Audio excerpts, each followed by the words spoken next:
Bonjour, cette leçon va expliquer comment élaborer un budget de trésorerie. Avant de le faire, commençons par expliquer un petit peu le vocabulaire.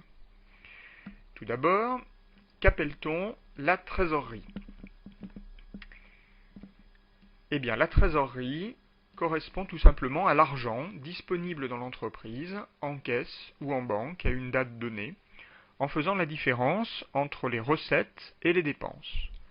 On appelle également cette trésorerie liquidité ou disponibilité. Dans cette définition apparaissent deux termes essentiels, recettes et dépenses. Alors, qu'appelle-t-on des recettes? Eh bien, les recettes correspondent tout simplement aux encaissements perçus par l'entreprise. Alors, il ne faut surtout pas confondre les ventes et les recettes. En effet, les recettes correspondent à des flux monétaires, c'est-à-dire à de l'argent reçu par l'entreprise, alors que les ventes correspondent à des flux physiques et sont matérialisées par une facturation. On peut par exemple facturer une vente à la date d'aujourd'hui et ne percevoir la recette que dans un mois, si l'on a par exemple accordé 30 jours de crédit à notre client. Donc nous prendrons en compte les recettes, c'est-à-dire les encaissements, dans nos budgets de trésorerie.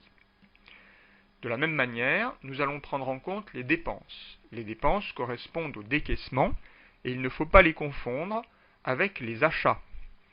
Le décaissement correspond à un flux monétaire alors que l'achat correspond à un flux physique. Ce sont donc les dépenses, flux monétaires, qui nous intéresseront pour élaborer nos budgets. Qu'appelle-t-on plus précisément un budget? Eh bien, un budget, c'est un tableau où vont apparaître des prévisions de dépenses et de recettes. L'objectif de ces budgets va être de permettre à l'entreprise d'anticiper d'éventuelles ruptures de trésorerie en prenant par anticipation des mesures de financement nécessaires. Donc ces budgets, vous l'avez compris, représentent des flux monétaires, c'est-à-dire des entrées ou des sorties d'argent, quel que soit le mode de paiement utilisé. Pour pouvoir élaborer ces budgets, nous allons respecter un certain nombre de principes. Premier de ces principes, nous venons de l'expliquer, c'est que nous allons tenir compte des dates auxquelles ont lieu les paiements, et non pas des dates de facturation. Ainsi, si un achat a été réalisé le 10 mars de l'année N avec un paiement à 30 jours, nous prendrons en compte cet achat le 10 avril, date à laquelle le paiement est réalisé. Deuxième exemple, si un achat est réalisé le 10 janvier avec un paiement à 60 jours fin de mois, eh bien nous prendrons en compte dans notre budget cet achat à la date du 31 mars, c'est-à-dire à la date où est réalisé son paiement. Deuxième principe que nous allons appliquer, c'est que nous ne tiendrons pas compte des dotations aux amortissements, dépréciations et provisions, puisque ces éléments-là correspondent à des charges calculées qui ne sont pas décaissées. Ensuite, vous l'avez compris puisque nous l'avons déjà expliqué, il ne faudra pas confondre les charges qui correspondent à la facturation d'un bien ou d'un service acheté par l'entreprise avec des dépenses, c'est-à-dire les paiements versés aux fournisseurs. Et d'autre part, il ne faudra pas confondre les produits qui correspondent à la facturation d'un bien ou d'un service à un client avec la recette qui est le paiement reçu de ce client. Alors maintenant que nous savons ce qu'est un budget et quels sont les éléments que nous allons prendre en compte pour élaborer nos budgets de trésorerie, nous allons pouvoir passer en revue la procédure budgétaire. L'objectif de cette procédure sera d'élaborer les budgets de trésorerie dont nous venons de parler. Chronologiquement, la première étape dans l'élaboration de ces budgets sera l'élaboration d'un budget des ventes. Le budget des ventes répond à la question suivante, que va-t-on vendre et en quelle quantité? Pour le déterminer, nous allons utiliser des méthodes de prévision, comme par exemple la méthode des moindres carrés, en tenant compte éventuellement des variations saisonnières. On intègre généralement à ce budget le coût de l'ensemble des moyens commerciaux à mettre en œuvre pour atteindre les objectifs de vente, à savoir les charges de prospection, publipostage, téléphone, des charges de représentation, comme les salaires, les frais de déplacement, de repas, les charges de promotion, comme par exemple les remises, la PLV, les foires, ou les charges d'après-vente. Ce budget des ventes est déterminant puisque la fiabilité des autres budgets en dépend. Une fois ce budget des ventes élaboré, nous pouvons élaborer ensuite le budget des approvisionnements. Ce budget répond aux questions suivantes. Que doit-on acheter et en quelle quantité? Il se traduit sous la forme d'un planning d'approvisionnement qui peut être établi en utilisant diverses méthodes, comme par exemple la méthode de Wilson, qui permet de calculer le nombre optimum de commandes permettant de minimiser le coût de stockage. L'entreprise pourra alors choisir une politique d'approvisionnement, par exemple un approvisionnement à date régulière et à quantité variable, ou bien un approvisionnement à quantité constante, mais à date variable.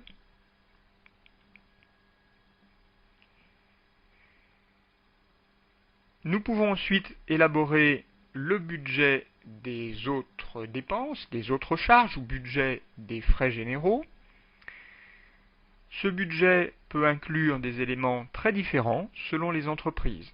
Frais de personnel, de secrétariat, actions mercatiques, consommation d'énergie, services extérieurs comme des assurances, des loyers, de l'entretien, des frais de sécurité ou des impôts et taxes. Le budget des ventes permet également d'élaborer un plan d'investissement. En effet, en fonction du niveau d'activité prévu, l'entreprise pourra avoir besoin d'augmenter sa capacité de production. Elle devra alors acquérir de nouvelles usines, de nouvelles machines ou plus généralement de nouvelles immobilisations. Donc ce budget d'investissement tiendra compte des projets de remplacement de l'outil de travail, du lancement des nouvelles activités. Le choix des investissements, bien évidemment, aura été décidé en tenant compte de la probable rentabilité de ces investissements.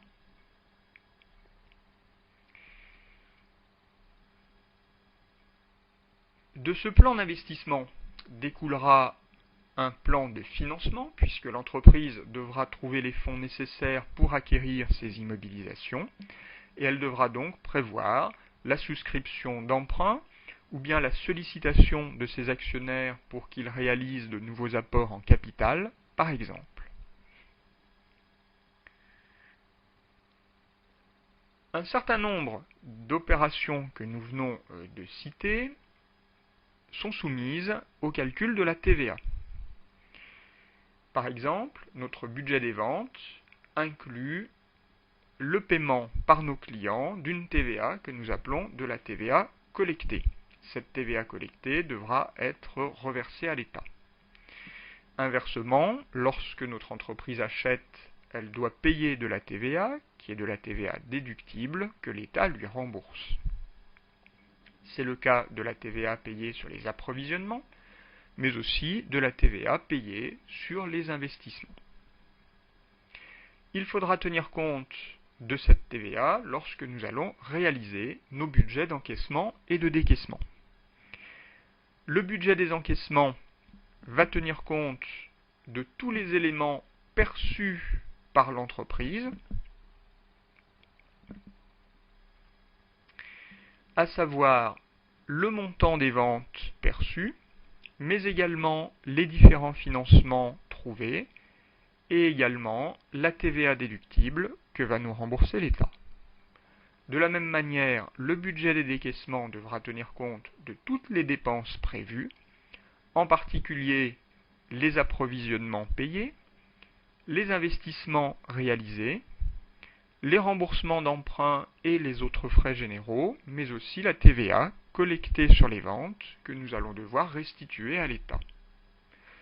Une fois que nous aurons élaboré ce budget des encaissements et ce budget des décaissements, eh bien nous pourrons réaliser le dernier tableau qui nous intéresse, à savoir le budget de trésorerie. Ce budget de trésorerie va nous permettre de répondre à la question suivante. Les sources de financement seront-elles suffisantes pour financer notre activité? Et nous l'obtiendrons mois par mois en prenant la trésorerie initiale au début du mois, en lui rajoutant les encaissements prévus au cours du mois et en lui retranchant les décaissements prévus au cours du mois. Il s'agit donc ici d'anticiper d'éventuelles difficultés de trésorerie et donc trouver au préalable les financements nécessaires pour ne pas avoir à utiliser le découvert bancaire. Une fois ces budgets réalisés, notre entreprise devra comparer ses prévisions avec les réalisations, analyser les écarts et les expliquer. Elle prendra ensuite des décisions correctives. Elle reverra par exemple ses objectifs ou refera de nouvelles prévisions. Ainsi, les budgets seront généralement actualisés période après période. Afin d'illustrer l'élaboration de nos budgets de trésorerie, nous allons traiter l'exemple suivant.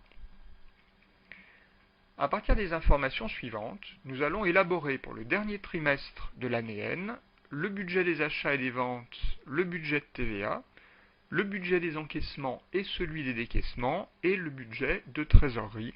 Puis nous commenterons la situation de trésorerie et proposerons des solutions pour l'améliorer. Notre entreprise établit pour chaque trimestre une étude prévisionnelle de sa trésorerie. L'exercice comptable coïncide avec l'année civile. Le service financier nous fournit les résultats suivants. Au niveau des achats et des charges externes, les prévisions d'achat de marchandises, d'approvisionnement et de charges externes nous sont données pour les mois d'octobre, novembre et décembre de l'année N, qui est donc l'année où nous allons élaborer nos budgets. Ces montants nous sont donnés hors taxes et l'on nous précise que ces achats sont soumis à la TVA au taux de 19,6% et les paiements aux fournisseurs s'effectuent à 30 jours. Concernant les ventes du quatrième trimestre N-1, c'est-à-dire l'année précédant nos budgets, se sont élevées donc au montant suivant. Pour le quatrième trimestre N, on s'attend à une progression des ventes de 10% par rapport à la période correspondante de l'année N-1 et ces ventes sont soumises au taux de TVA de 19,6%. En général, nos clients règlent 20% au comptant et le solde à 60 jours. Nous avons des opérations diverses. En l'occurrence, un matériel a été acheté 50 000 € hors taxe avec une TVA à 19,6%. Il doit être reçu et payé au cours du mois d'octobre de l'année N. Concernant les autres charges, les salaires s'élèvent à 25 000 € par mois, sont payés le dernier jour de chaque mois. Les charges de sécurité sociale et autres s'élèvent à 48% des salaires et sont payés dans les 15 premiers jours du trimestre suivant. Nous paierons le quatrième acompte de l'impôt sur les bénéfices le 15 décembre de l'année N et cet acompte s'élève à 14 600 €. Enfin, nous disposons d'un certain nombre d'informations sur la situation de notre entreprise au 30 septembre N, c'est-à-dire juste avant l'élaboration de nos budgets. Donc nous connaissons un certain nombre d'informations avec les dates à laquelle doivent intervenir ces paiements. À partir de ces diverses informations, nous allons pouvoir élaborer nos différents budgets. Ces budgets vont être présentés dans des tableaux. Le premier tableau que nous allons réaliser est le tableau dans lequel nous allons récapituler le montant des achats et des ventes de la période. Pour ce faire, nous allons utiliser les informations données au début de l'exercice. En particulier, nous connaissons donc ici le montant des achats prévus pour octobre, novembre et décembre en montant hors taxe. Donc pour le mois d'octobre, nous savons que nous allons acheter pour 180 000 € hors taxe. Nous en déduisons facilement le montant TTC, donc en multipliant cet achat hors taxe par 1,196, puisque nos achats seront soumis à un taux de TVA de 19,6%. Donc pour le mois d'octobre, nous allons trouver 215 280 €. De la même manière, nous pourrons reprendre les montants des achats hors taxes de novembre et décembre et trouver le montant TTC correspondant. De la même manière, nous pouvons calculer le montant des ventes prévues.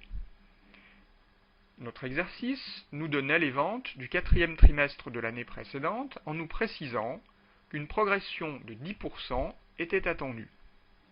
Par conséquent, les ventes prévues d'octobre s'élèveront à 230 000 € plus 10%, c'est-à-dire 253 000. Nous en déduisons le montant TTC en multipliant 253 000 par 1,196, puisque ces ventes sont soumises à un taux de TVA de 19,6%. Nous trouvons donc alors 302 588. De la même manière, nous pouvons calculer les ventes hors taxes et TTC prévues en novembre et décembre. Ces calculs faits, nous allons pouvoir réaliser le budget des recettes. Ce budget des recettes va devoir lister l'ensemble des encaissements prévus au cours de la période. Pour trouver ces encaissements, il va nous falloir lire dans le détail l'énoncé de notre exercice. Premier élément que nous pouvons placer dans nos encaissements, ce sont les créances clients apparaissant dans la balance du 30 septembre. En effet, l'énoncé nous précisait qu'au 30 septembre, nous avions des créances pour 175 930 € avec une petite note, numéro 2, nous précisant le montant payable en octobre et le montant payable en novembre. Donc, il nous suffit de recopier ces montants au cours des mois concernés. Ensuite, il va falloir tenir compte des ventes réalisées au cours des mois d'octobre, novembre et décembre. En octobre, le montant perçu correspond au montant des ventes TTC que nous avions calculé dans notre premier tableau, 302 588. Nous devons répartir ces 302 588 en fonction des délais de paiement accordés à nos clients. En l'occurrence, l'énoncé nous précisait que nos clients réglaient en général 20% au comptant et le solde à 60 jours. Par conséquent, 20% de 302 588 seront payés en octobre, soit 60 517,60 €, et le solde, c'est-à-dire 80%, sera payé 60 jours plus tard, c'est-à-dire au cours du mois de décembre, 242 070,40 €. De la même manière, nous allons répartir les ventes du mois de novembre. 20% seront payés comptant en novembre, c'est-à-dire 57 886,40 €. Le reste serait payé en janvier et n'apparaît donc pas dans mon tableau. Quant aux ventes du mois de décembre, n'apparaîtront ici que les montants payés en décembre, c'est-à-dire 47 361,60 €.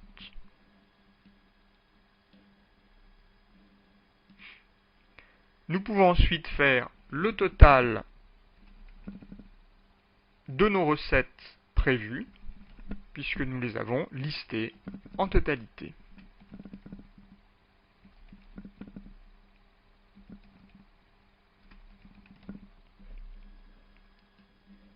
De la même manière, nous allons pouvoir élaborer un autre tableau où nous allons cette fois-ci lister les dépenses ou décaissements. Rappelons au passage que dans ce tableau, nous ne prendrons pas le montant des amortissements qui ne sont pas décaissés. Dans nos décaissements, nous allons par exemple pouvoir commencer par les dettes fournisseurs apparaissant dans le bilan. Ces dettes fournisseurs nous étaient données dans l'énoncé dans la balance du 30 septembre. Nous avions 223 440 € avec une petite note nous indiquant que ce montant était payable en octobre. Donc nous pouvons le reporter au mois d'octobre. Toujours dans le bilan figuraient les charges sociales devant être payées au cours de la période. En effet, sur la ligne Sécurité sociale et autres organismes figurait un montant de 36 000 € avec une petite note nous indiquant que le montant des cotisations était dû au titre du troisième trimestre. Or, nous savons que ces charges de sécurité sociale sont payées dans les 15 premiers jours du trimestre suivant. Par conséquent, elles devront être payées au cours du mois d'octobre. Nous pouvons également reporter la TVA décaissée que nous avions calculée dans notre budget de TVA.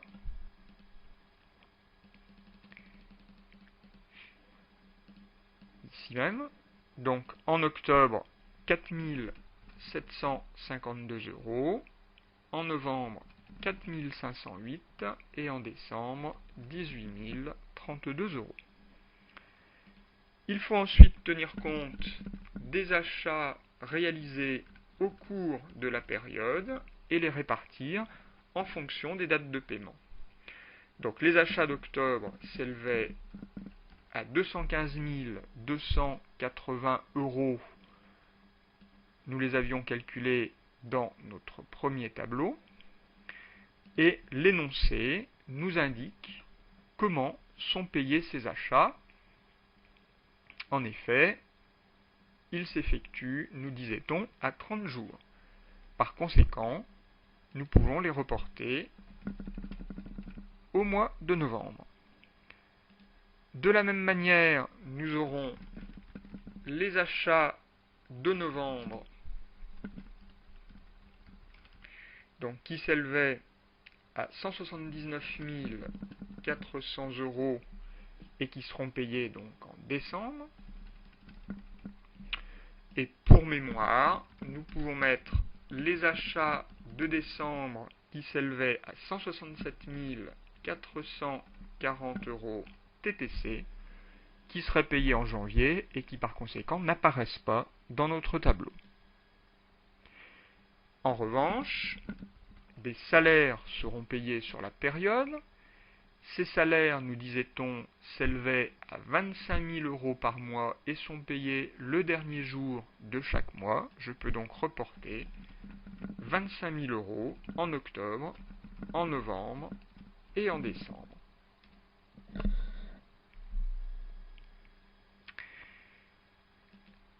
Sur la période est intervenue également l'acquisition d'une immobilisation. Cette immobilisation faisait partie ici des opérations diverses, donc un matériel de 50 000 €. Je vais également indiquer dans mes dépenses le montant TTC de cette dépense, à savoir 50 000 multiplié par 1,196. La dépense intervenait en totalité au mois d'octobre. Je reporte donc mes 59 800 € dans cette colonne. Enfin, nous avions un acompte d'impôt sur les bénéfices payé le 15 décembre pour 14 600 €. Je peux donc reporter cet impôt sur les sociétés au mois de décembre. Ceci fait, je peux faire les totaux après avoir vérifié que toutes mes dépenses avaient été prises en compte dans mon budget des dépenses. En l'occurrence, pour le mois d'octobre, je trouverai 348 992 euros. En novembre, 244 788 et en décembre, 237 032 euros.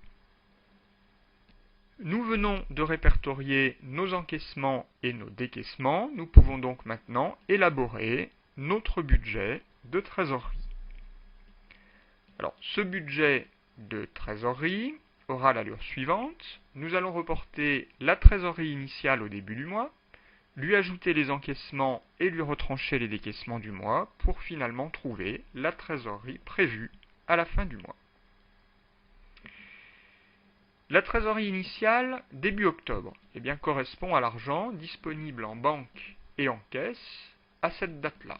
En l'occurrence, la balance du 30 septembre nous indiquait le montant disponible sur notre compte en banque et dans notre caisse. Donc il suffit d'ajouter ces deux montants pour obtenir la trésorerie initiale. En l'occurrence, 255 152 euros. Nous pouvons ensuite reporter le montant des encaissements calculés dans notre budget des recettes, 81 215,60.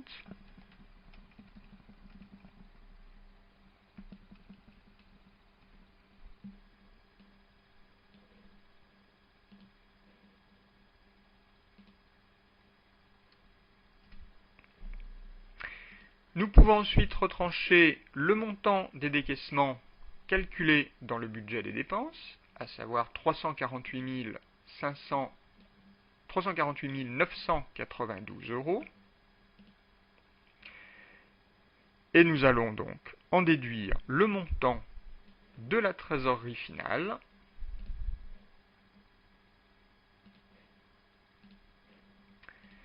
qui est égal à 12 624,40 euros. Ce montant-là, nous pouvons le reporter au début du mois de novembre, puisque nous recommençons le mois de novembre avec la trésorerie dont nous disposions à la fin du mois d'octobre. Puis, nous refaisons les mêmes calculs. On reporte les encaissements et les décaissements et nous en déduisons la trésorerie fin de mois qui en l'occurrence sera négative, que nous reportons au début du mois suivant.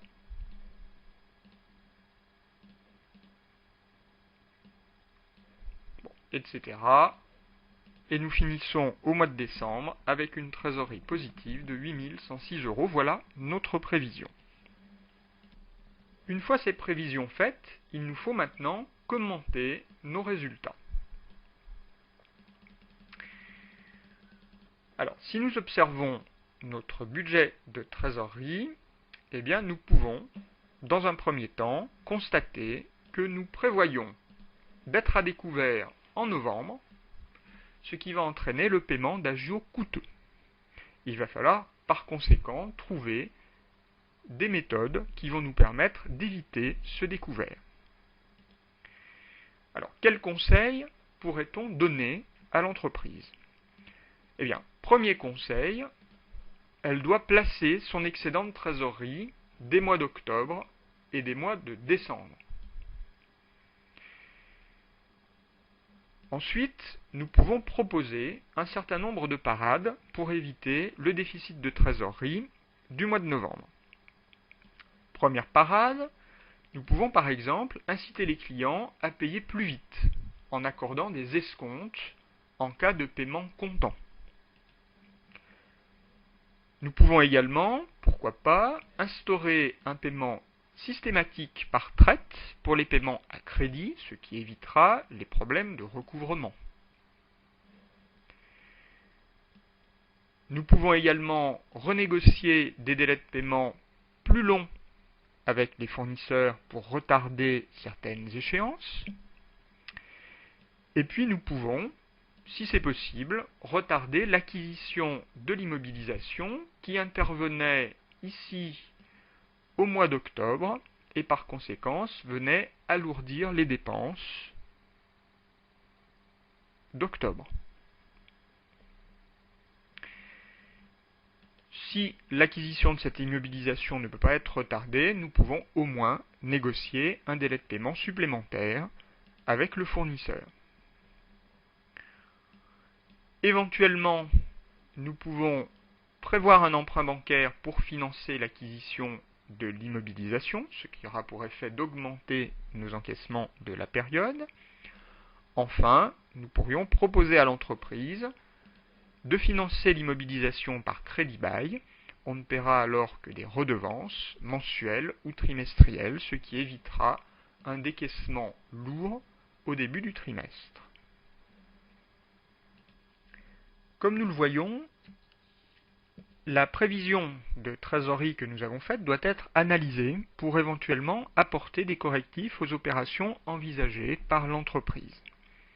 Un solde trop positif, comme c'est le cas au mois d'octobre ou de décembre, témoigne de sommes qui ne sont pas utilisées et qui dorment sur un compte, qu'il faut donc prévoir de placer, alors qu'un solde négatif signifie qu'un découvert bancaire est prévu, et ce découvert sera coûteux en intérêt.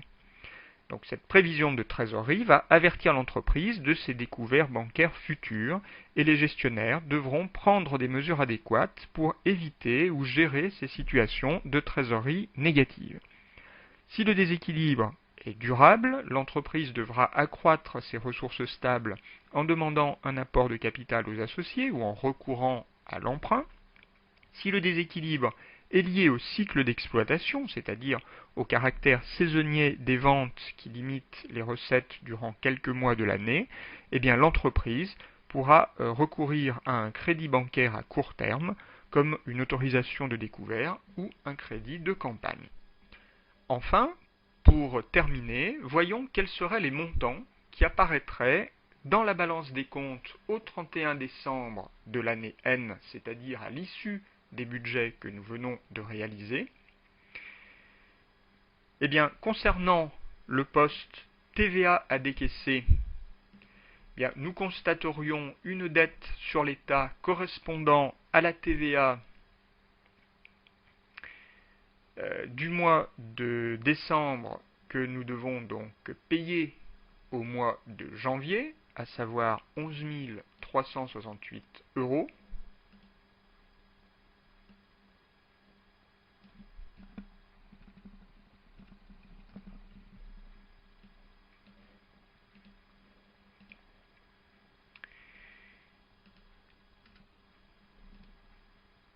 Concernant les créances clients, eh bien, il faut constater les créances sur les montants qui n'ont pas encore été payés donc, par nos clients. Donc là, nous allons regarder le budget des recettes et nous allons constater eh bien, que nous n'avons pas encore perçu un certain nombre de créances sur les ventes du mois de novembre. En l'occurrence, 80% des ventes du mois de novembre seront payées en janvier et 80% des ventes de décembre qui seront payées en février. Ce qui nous donne un montant de créances pour 420 992 €. De la même manière, nous allons pouvoir observer le montant dû à nos fournisseurs. Pour ce faire, nous allons dans le budget des dépenses. En l'occurrence, les montants qui n'ont pas été payés aux fournisseurs correspondent aux achats de décembre qui seraient payés en fait en janvier, c'est-à-dire 167 440 €.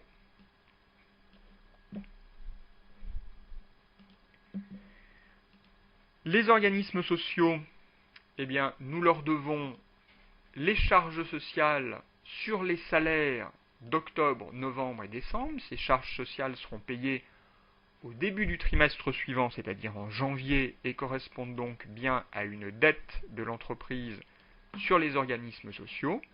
En l'occurrence, eh bien, 3 fois 25 000, fois 48%, c'est-à-dire 36 000 euros.